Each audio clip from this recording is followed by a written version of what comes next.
Viewers क्या हाल है? ठीक है। और सेहत तबीयत की सुनाएं जी, कैसी है? उम्मीद करता हूँ कि सब दोस्त खैर व आफियत से होंगे। अल्लाह पाक आप सबको खुश रखे, आबाद रखे, सलामत रखे। तो व्यूवर्स चलते हैं आज की वीडियो की तरफ।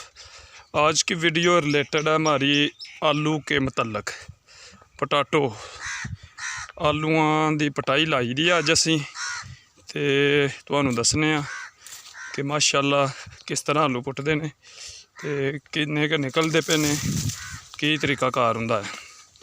पटाई काफ़ी देर दी लाई दी है, सुबह के 5-6 बंदे लाए दे ने, कुछ बंदे पुट्ट रहे ने, कोई तोड़ियां च पा रहे ने।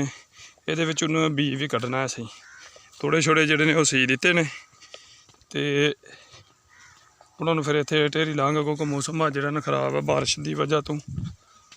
ते चलते हैं जी, माशाअल्लाह पुट्ट के ते ढेरी लाई है कुछ। ये चिट्टे आलू भी ने, धूड़े भरे ने पुट्ट के।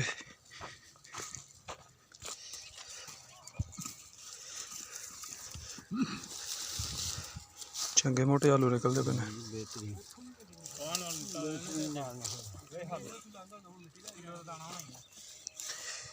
देखो जी, ये चिट्टे आलू 600-700 ग्राम का जिहड़ा ने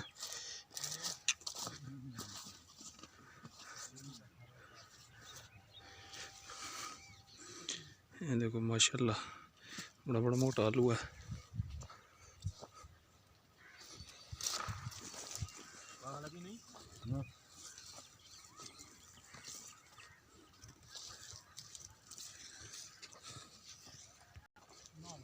गिले आलू जिहड़े ने विच थल्ले सुट्टे दे ने, इन्हां नूं बाद दे विच टोकरियां च पावांगे, टोकरियां च पा के ते तोड़ियां च बन्नांगे, तोड़ियां च पा के ते इन्हां नूं जिहड़े ने इत्थे किते ठप्पी लावांगे, क्योंकि इत्थों चुक के ते ओह उत्थे पिंड खड़ने ने, दूर ने।